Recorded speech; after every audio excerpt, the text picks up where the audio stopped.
Hi dears, welcome to another English class.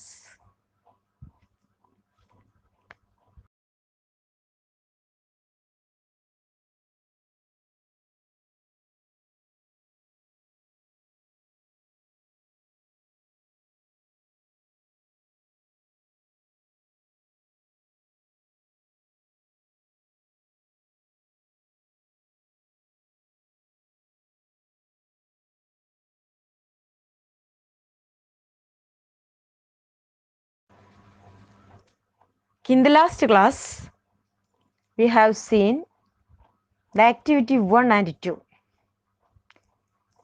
We have done very well the different kinds of riddles. Now, let us discuss a new session of the grammatical item. Okay, listen here. Dear children, look at the screen. How many sentences are these? The first one is Anu plucked flower. And another sentence is she went home. How to combine these sentences? ഇവിടെ രണ്ട് sentence തന്നിട്ടുണ്ട്. ഒന്നാമത്തെ sentence Anu plucked flower, Anu പൂ പറിച്ചു. രണ്ടാമത്തെ sentence she went home. ഈ രണ്ട് സെന്റൻസുകളിൽ നമുക്ക് ഒന്നാക്കണം, ഒരൊറ്റ സെന്റൻസ് ആക്കണം. കാരണം രണ്ടും അനു ആണ് ചെയ്തിരിക്കുന്നത്. അപ്പൊ രണ്ട് സെന്റൻസുകളെയും നമുക്ക് ഒന്നാക്കണം. ലെറ്റ് us see എങ്ങനെയാണ് നമുക്ക് how can we combine these sentences? ഏത് വേർഡ് ഉപയോഗിച്ചിട്ടാണ് നമ്മൾ ഈ സെന്റൻസ് കമ്പൈൻ ചെയ്യേണ്ടത്? Listen. Okay, what did you understand from this? Read the sentence. Anu plucked flower and went home. We use the word and. Okay? Anu plucked flower എന്നുള്ള കഴിഞ്ഞിട്ടൊരു full stop ആണ്. അത് കഴിഞ്ഞ് രണ്ടാമത്തെ sentence തുടങ്ങുന്നത് she ആണ്. We know she ആരാണ്? അനു തന്നെയാണ്. അപ്പൊ അതുകൊണ്ട് ആ ഷീ എന്നുള്ളതിന് പകരം നമ്മൾ എന്ത് ചേർത്തു? ആൻഡ് എന്ന് ചേർത്തു. എന്നിട്ട് went home. Full stop first. രണ്ട് സംഭവങ്ങളാണ് ഇവിടെ ചെയ്യേണ്ടത്. ആദ്യത്തെ നിയമം എന്ന് പറയുന്നത് ഫുൾ സ്റ്റോപ്പ് കളയുക എന്നുള്ളതാണ്. രണ്ടാമത്തെ സംഭവം എന്താണ്? ഫസ്റ്റ് സെന്റൻസ് സെയിം സബ്ജക്റ്റ് വെച്ചാണ് തുടങ്ങിയിരിക്കുന്നത്. ഡ്യൂവർ ഓഫ് ദ ആക്ഷൻ എന്നാണ് പറയാ. പ്രവൃത്തി ചെയ്യുന്നത് അനു ആണ്. അപ്പൊ അനു വെച്ച് തന്നെയാണ് രണ്ടാമതും അനു തന്നെയാണ് ചെയ്യുന്നതെങ്കിൽ ആ ഷീ അതല്ലേ ഹി ആണ് ആരാണോ ചെയ്യുന്നത് ആ ഫസ്റ്റ് വേർഡ് കളയുക. അപ്പൊ ഇതുപോലെ കിട്ടും Anu plucked flower and went home. ഇപ്പൊ രണ്ട് സെന്റൻസ് കൂടി എന്തായിട്ട് മാറി? ഒരൊറ്റ സെന്റൻസ് ആയി. ഇങ്ങനെയാണ് നമ്മൾ ആൻഡ് ഉപയോഗിച്ച് സെന്റൻസിനെ കമ്പൈൻ ചെയ്യുന്നത്, യോജിപ്പിക്കുന്നത്. Okay, now how can we split the sentence? See here. Look at the sentence. Raju went to market and bought some vegetables. How many sentences are here? Only one. Okay. Now, can we split the sentences into two? How can we split? Yes, here the sentences are joining or combined with and. Can you see that? Now, we can avoid and. ആ and എന്നുള്ളത് അവിടെ ഒഴിവാക്കുക. ഇനി ആരാണ് മാർക്കറ്റിൽ പോയി vegetables വാങ്ങിച്ചത്? രാജു ആണ്. അപ്പോൾ രാജു വെന്റ് ടു മാർക്കറ്റ്. അവിടെ എന്ത് ചെയ്യണം? ആൻഡിന്റെ സ്ഥാനത്ത് ഫുൾ സ്റ്റോപ്പ് ഇടുക. പകരം ആരാണോ വാങ്ങിച്ചിരിക്കുന്നത് ആ വാങ്ങിച്ചവിടെ രാജു ഹി ആണ് അല്ലേ? He bought some vegetables. Okay, listen. Now look at the another model. വേറൊരു രീതിയിലുള്ള സെന്റൻസുകൾ നമ്മൾ എങ്ങനെയാണ് ആൻഡ് വെച്ച് ഉപയോഗിക്കുക എന്നുള്ളതാണ്. ഇവിടെ രണ്ടും ഒരേ സബ്ജക്റ്റ് ആണ് പറഞ്ഞിരുന്നത്, അനു ആണ് അല്ലേ? അതുപോലത്തെ രണ്ടാമത്തിൽ രാജുവിനെയാണ് പറഞ്ഞത്. ഇനി നമുക്ക് അനുവും അതുപോലെ തന്നെ വേറൊരു സബ്ജക്റ്റും വെച്ച് നോക്കി പറയുകയാണെങ്കിൽ എങ്ങനെയായിരിക്കും നോക്കിയേ? സെന്റൻസുകളെ നമുക്ക് കമ്പൈൻ ചെയ്യാൻ പറ്റും നോക്കാം. Here Anu plucked flower, Anju plucked flower. Plucked flower രണ്ടാളും പൂവാണ് പറിച്ചിരിക്കുന്നത്. അപ്പൊ അതുകൊണ്ട് തന്നെ അത് പൊതുവായിട്ടുള്ള സംഭവമാണ്. അപ്പൊ നമ്മൾ എന്ത് ചെയ്തു? Anu and Anju plucked flower എന്നാക്കി.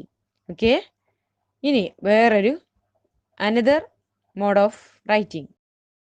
Here Anu plucked flower, her mother called her. ഇവിടെ സബ്ജക്റ്റ് രണ്ടും വ്യത്യാസമുണ്ട്. അനു പൂ പറിച്ചു, അമ്മ അവൾ വിളിച്ചു എന്നാണ് പറയുന്നത്. അനുപ്ലക്ഡ് രണ്ടും ഒരേ രീതിക്കുള്ള വന്നിട്ടില്ല. അപ്പം നമ്മൾ എന്ത് ചെയ്യണം? ജോയിൻ ചെയ്യേണ്ട, കമ്പൈൻ ചെയ്യേണ്ട, അല്ലെങ്കിൽ കണക്റ്റഡ് വേർഡായിട്ടുള്ള, ലിങ്കിങ് വേർഡായിട്ടുള്ള ആൻഡ് നമ്മൾ എവിടെ ഉപയോഗിക്കുക?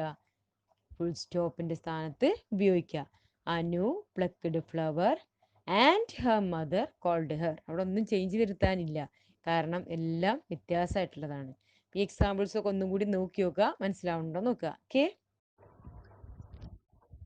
So dear children, from these sentences we could understand how to split the sentence and how to combine the sentence using the linking word and. Now let us see the more examples from your textbook. Take page number 20. Take your English textbook, page number 20. Look at the activity 3. Listen here. Read the following sentences from the story. He picked it up and looked at it. This can be split into two sentences. Example ശ്രദ്ധിച്ചോ? He picked it up and looked at it. അത് ഒരൊറ്റ sentence ആണ്, and വെച്ച് യോജിപ്പിച്ചിരിക്കുന്നു. രണ്ട് verb അതിനകത്തുണ്ട് അല്ലേ? അപ്പൊ അത് എങ്ങനെയാണ് സ്പ്ലിറ്റ് ചെയ്തിരിക്കുന്നത്? ടെക്സ്റ്റിൽ നോക്കിയേ. He picked it up എന്നുള്ള ഒരു sentence, he looked at it എന്നുള്ള another sentence. Then similarly, some of the sentences from the story, the mirror story ഓർമ്മയില്ലേ, are combined using the word and.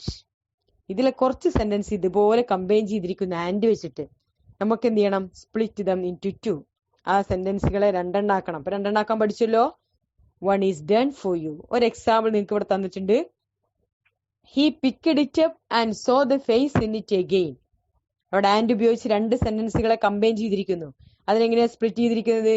He picked it up. ഒരു sentence, he saw the face in it again. Another sentence. Any doubt? Now, here some more examples. First sentence, he held the mirror close to his heart and went home. ഒരൊറ്റ sentence ആണ്. അത് ഏത് ഉപയോഗിച്ചിട്ടാണ് combine ചെയ്തിരിക്കുന്നത്? നന്നായി ശ്രദ്ധിച്ചു നോക്കിയേ. He held the mirror close to his heart and went home. Okay, അവിടെ and ഉപയോഗിച്ചിട്ട് കമ്പൈൻ ചെയ്തിരിക്കുന്നു. How to split the sentence? എങ്ങനെയാ സെന്റൻസിനെ സ്പ്ലിറ്റ് ചെയ്യുക? Look at the screen. എങ്ങനെയാ സ്പ്ലിറ്റ് ചെയ്തിരിക്കുന്നത്? Here one sentence ഏതുവരെ വരും? He held the mirror close to his heart. ആൻഡിന്റെ സ്ഥാനത്ത് നമ്മൾ ഫുൾ സ്റ്റോപ്പ് ഇടണം അല്ലേ? അത് കഴിഞ്ഞ് നെക്സ്റ്റ് സെന്റൻസ് എഴുതുമ്പോൾ അവിടെ ആരാണ് മിറർ ക്ലോസ് ഹാർട്ടിനോട് അടുപ്പിച്ചിട്ട് ഓടിയത്, വീട്ടിലേക്ക് ഓടിയത്? ഫിഷർമാൻ അല്ലേ? രണ്ടും ഫിഷർമാൻ ചെയ്ത ആക്ഷൻ ആണ്. അപ്പൊ അതുകൊണ്ട് തന്നെ വെന്റ് എന്നുള്ളതിന് മുമ്പ് എന്ത് ചേർക്കണം? സെന്റൻസിന്റെ തുടക്കത്തിൽ, ആദ്യത്തെ സെന്റൻസ് തുടക്കത്തിൽ ഹീ ആണ് തന്നുള്ളത്. അപ്പൊ വെന്റിന്റെ മുമ്പ് നമ്മൾ എന്ത് ചേർക്കുന്നു? ഹീ ചേർക്കുന്നു. പക്ഷെ ഒരു കാര്യം ശ്രദ്ധിക്കണം, ഹീ എന്ന് എഴുതുമ്പോൾ H must be in capital letter. കാരണം ഒരു സെന്റൻസ് തുടങ്ങുമ്പോൾ ആദ്യത്തെ ലെറ്റർ ഏത് ലെറ്ററിലായിരിക്കണം? വലിയ അക്ഷരത്തിൽ തന്നെ എഴുതാൻ ശ്രദ്ധിക്കണം, അതല്ലെങ്കിൽ മിസ്റ്റേക്ക് വരും. അപ്പോ he held the mirror close to his heart ഒരു സെന്റൻസ്. രണ്ടാമത്തെ സെന്റൻസ് എന്താ വരിക? He went home. ഓക്കെ, ഇനി some more works to do. Pick out two more sentences from the story and split them into two sentences. ഇതുപോലെ രണ്ട് sentence ആക്കാനാണ് പറഞ്ഞിരിക്കുന്നത്. രണ്ട് സെന്റൻസിനുള്ള gap അവിടെ തന്നിട്ടുണ്ട്. നിങ്ങൾ ടേക്ക് പേജ് നമ്പർ 12, അതായത് നിങ്ങൾ ടെക്സ്റ്റ് ബുക്കിലെ പേജ് നമ്പർ 12 എടുക്കുക. ദ ഫൈറ്റ് എന്നുള്ള ചാപ്റ്ററിന്റെ ഏറ്റവും ലാസ്റ്റിലായിട്ട് 2-3 സെന്റൻസ് കാണണ്ടാവും ഉണ്ടോ? His wife tried to grab the mirror. അതല്ലാതെ അതിന് താഴെയായിട്ട് The mirror fell down on the floor and broke into pieces. ആ ലാസ്റ്റ് പാരഗ്രാഫ് നോക്കുക. ആ ലാസ്റ്റ് പാരഗ്രാഫിൽ ആൻഡ് വെച്ചിട്ടുള്ള സെന്റൻസുകൾ കാണാം. Select the sentences. Let me select one sentence. The mirror fell down on the floor and broke into pieces. അവിടെ and വെച്ചത് കണ്ടോ? ആ and എന്നുള്ള സെന്റൻസിനെ എങ്ങനെയാണ് നമുക്ക് സ്പ്ലിറ്റ് ചെയ്ത് എഴുതുക? Try yourself. അതുപോലെ തന്നെ another sentence, they stopped fighting and looked at the pieces. They stopped fighting and looked at the pieces.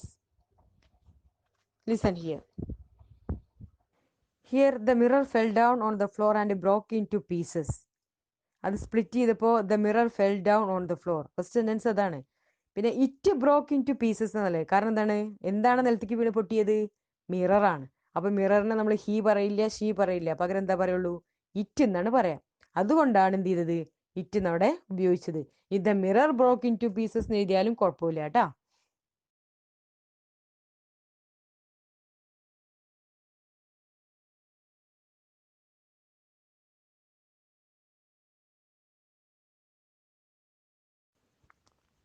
Now look at the textbook. Look at these sentences. Combine them using and. ഇനി തന്നിരിക്കുന്ന എന്താണ്? Two sentences are given. She looked eagerly into it. She saw the face of a woman in it. ഇതെന്താ നമ്മൾ ചെയ്യേണ്ടത്? Combine dum using and. And ഉപയോഗിച്ച് നമ്മൾ ഇതിനെ combine ചെയ്യണം. ഒറ്റ നോട്ടം തന്നെ മനസ്സിലായാലോ എങ്ങനെയാ കമ്പൈൻ ചെയ്യേണ്ടത്?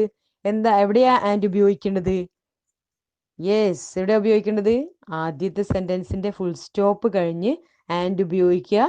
എന്നിട്ട് രണ്ട് ഷീ അവിടെ ഉപയോഗിച്ചിരിക്കുന്നുണ്ട്. അപ്പൊ രണ്ടാമത്തെ സെന്റൻസിലെ ഷീ എന്ത് ചെയ്യുക? കളയാ. Okay, are you ready? Yes.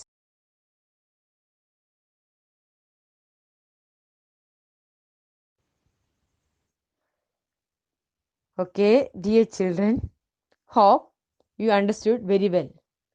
From the above sentences,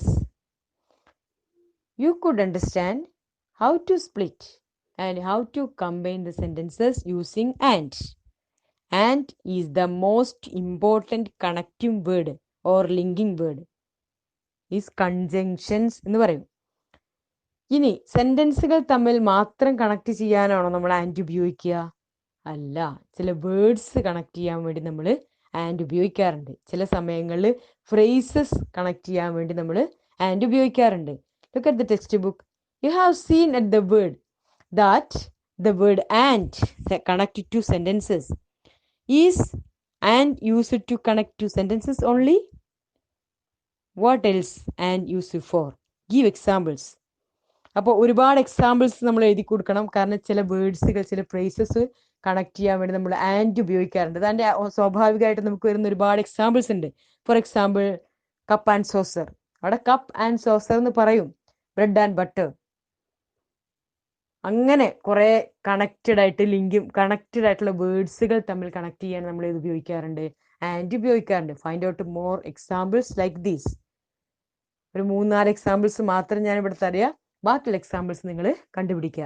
okay, thank you. Let me stop our class. Hope you understood very well. Thank you once again for listening my class. Take care. Stay safe. Stay healthy. Have a nice day.